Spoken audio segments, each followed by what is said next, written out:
延长的情况下，基本上本甲我们是修圆形，然后留我们自由圆的长度是在 0.5 毫米左右。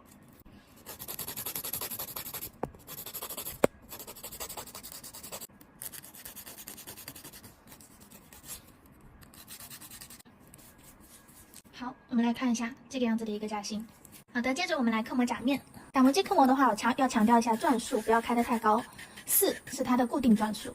如果你开得太快的情况下的话，就不是刻模甲面了，而是磨薄本甲。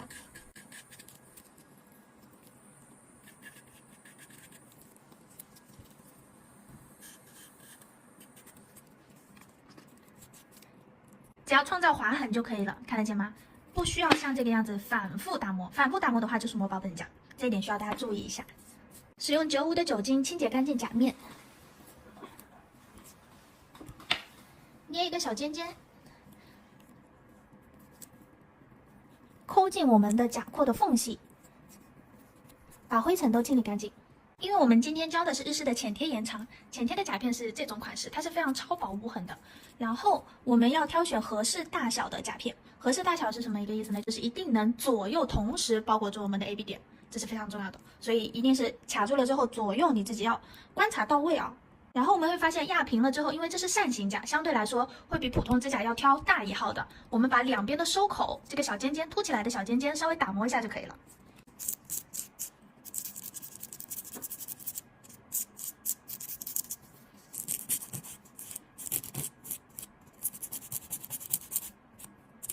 可以看到这个收口的区别了吗？如果不挑选大1号的刚刚好的甲片，这里就会出现一个小蛮腰凹进去的状况。因为扇形甲基本上都是这种非常扁平的一个甲面，所以一定要挑选大1号，比正常甲片大1号，然后再去打磨两侧。这个是一个细节，大家记得注意一下。修整好甲片之后，我们来贴甲片，用的是那个速干胶水，然后日式浅贴的附着面大概是2毫米左右。我们来看一下。就这么一点点就可以了。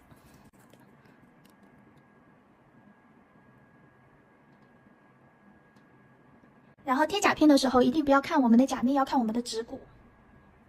等它稍微固定了之后，我们再用镊子去固定住 AB 点。然后速干胶水因为牌子不同，它的固化时间也不一样，大概是1到2分钟左右。我们等它干了再松开。好，松开了之后，如果两侧像左边这边我们就已经胶水完全填满了。粘住了，右边这边微微的还有一个小缝隙，看得见吗？可以直接在上面补胶水的，稍稍补一点。好，我们的胶水固化以后呢，轻轻的用我们的指腹把粘连皮肤的地方给剥离开来，因为肉包甲，像这种比较肉包甲的扇形甲，都会多多少少胶水会溢到皮肤上的，不需要太过于担心，剥离开来就可以了。好，这个样子贴甲片就完成了。好，甲片固定好之后，我们来根据顾客的需求调整我们的长度。基本上不建议做的像我这么长啊。延长是有一个安全距离的，安全的长度就是你的甲床的1/2。那如果这个顾客的话，说实话只是到这里，但是为了我们款式的效果展示，我就给它延的稍微再长一点点。修剪好长度，打磨修形，然后我们倒过来看一下这个指骨，看一下这条线。是不是平行于我们的甲后廓的，遮住我们的这一个黄线的位置，去调整一下我们的方形是不是够直？打磨指尖形状的时候，一定是需要用我们的手指按压住顾客的指腹，不然这样子左右晃动的时候，顾客的甲床就会容易被扯得很疼。再去拉左右两侧的侧线。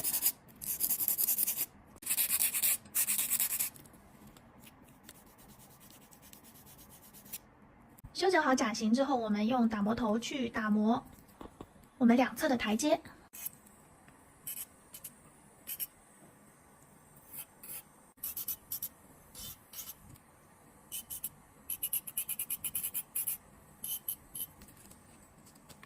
两侧的台阶打磨光滑了之后，我们来刻磨甲片的甲面。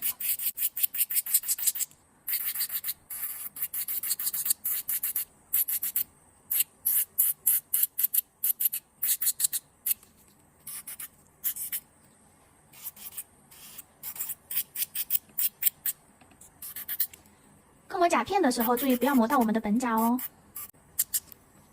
好像这个样子就可以了。好，那么上水晶粉之前呢，我们来涂抹干燥剂和结合剂。干燥剂和结合剂涂抹手法都是一样的，它是不能触碰到我们的皮肤的，注意靠近甲廓的地方不要涂抹到。然后水晶粉，我们在上水晶粉的时候，注意稍微微的，我们的粉球湿一点。第一笔粉包裹住我们的 AB 点，然后往前拖拽到指尖部位就可以了。好，像这个样子。然后第二笔粉，同样也不要触碰到皮肤啊。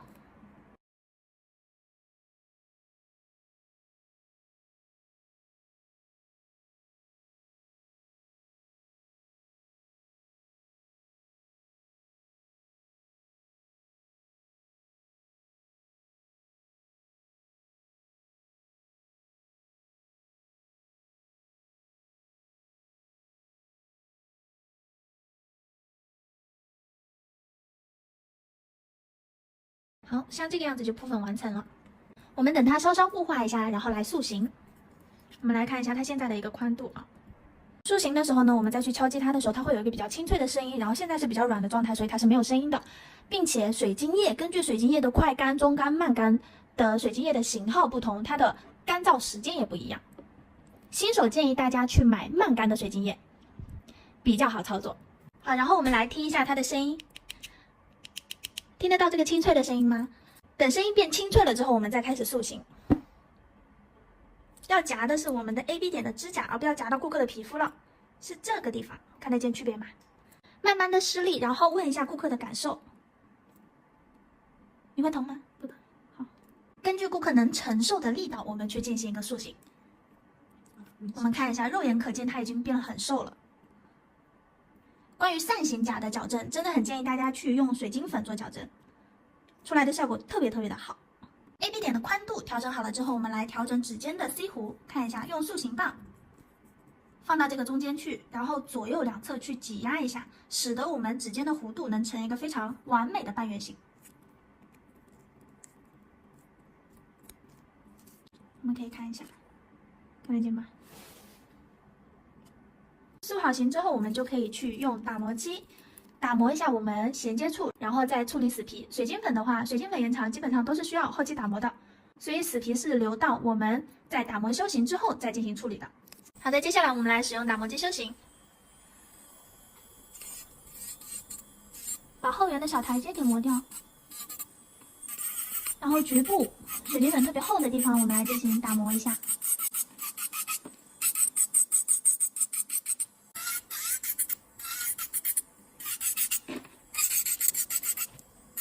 好的，因为铺粉铺的相对来说平整，我们只要修整一下后缘和表面微微凸起的地方就可以了。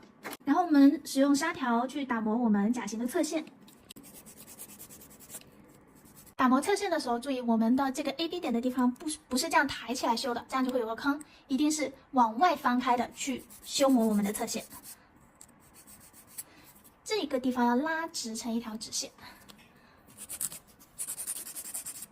前端的时候也是一样的，就是我们在打磨的时候，其实大拇指的指腹一定要覆盖住我们顾客的甲床，这样在修磨的时候，顾客的甲床才不会因为震得太不舒服。右侧同样，我来转过来给大家看一下 ，AB 点一定要是打开来的，往外，而不是往内抬起来的，往内抬起来就会容易磨出什么？磨出小缺口。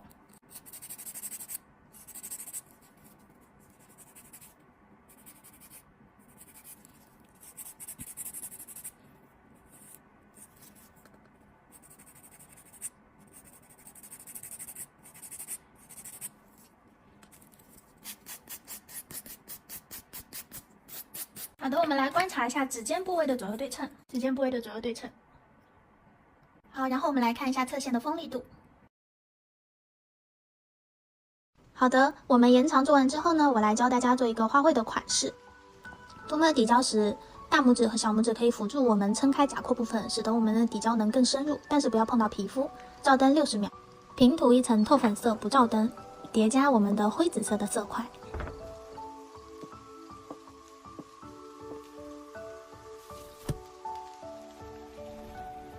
局部涂抹好色块之后呢，我们擦干净我们的笔，以干刷的技法虚化我们色块的边缘轮廓，照灯30秒。照灯完成后，再次叠加我们暗紫色的色块，同样以干刷的技法虚化开我们的色块边缘轮廓线，照灯30秒。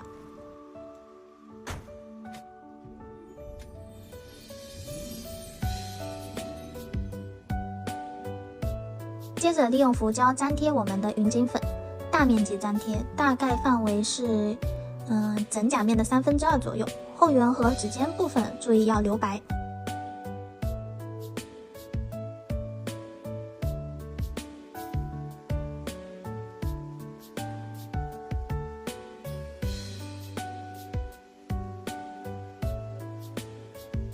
用笔刷按压紧实我们的云锦粉，它就不会跑了。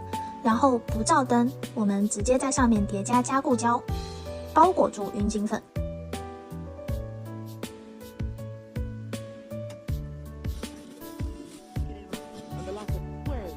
照灯30秒。拿95的酒精清洁干净甲面加固的浮胶，用小号的斜头笔以下压拖拉的方式去绘画我们的花瓣。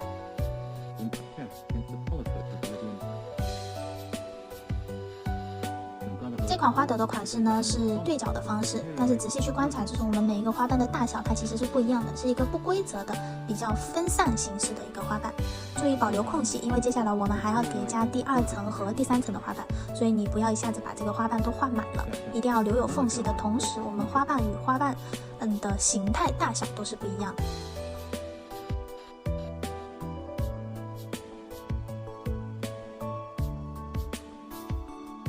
绘画好第1层花瓣之后呢，不照灯，拿出不掉屑的餐巾纸，按压出我们花瓣的纹理。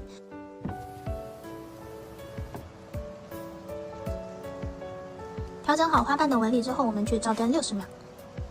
接着我们使用流平胶在距离甲后廓2-3毫米处去做一个建构，包裹住第1层花瓣的同时，隔开第1层花瓣和第2层花瓣的一个空间感。注意流平的时候，我们可以使用什么呢？笔尖调整的同时，还可以使用我们的小笔进行辅助的建构流平。调整好甲面平滑度之后，我们去照灯30秒，拿出来擦去甲面的浮胶。接着用同样的技法去绘画我们第2层的花瓣。注意，同样是花瓣大小不一的同时，它是什么呢？它是穿插在我们第1层花瓣的中间处的，没有完全叠加，可以稍微的压在一起，但是不要每一个花瓣都叠加在一起。然后同样绘画好花瓣之后呢，我们用纸巾去按压出我们想要的一个肌理，照灯60秒。接着用砂糖胶点缀我们的花心部位，照灯30秒。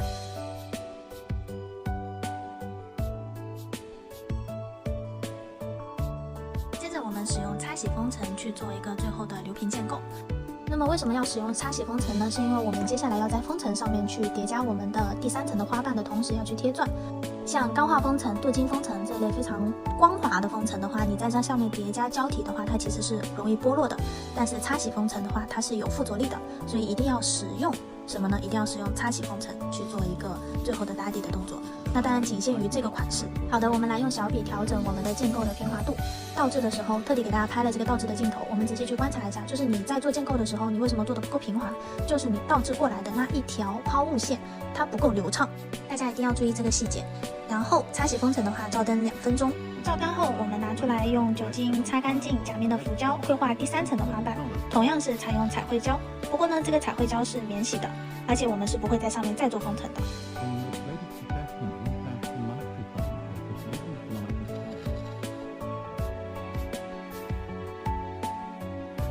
画好第3层花瓣之后呢，我们照灯60秒。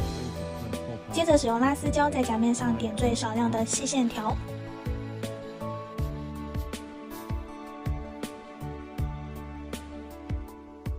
顺便做出花瓣和花心的一个点缀的线条，然后拿酒精棉片擦干净，粘连在甲廓部分的胶体，照灯60秒。